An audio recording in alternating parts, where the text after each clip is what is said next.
I'm gonna make the Argentine chimichurri steak. Very excited to see what's inside. So they give you like step-by-step ingredients. So I'm sure I can't mess this up.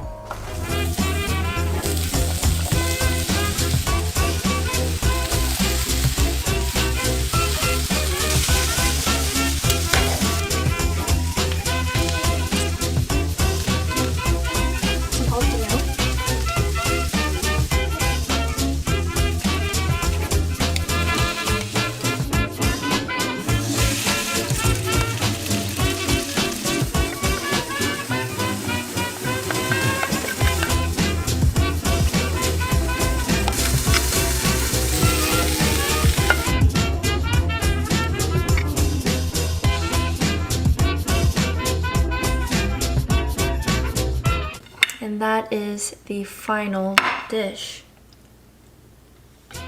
The sauce is amazing.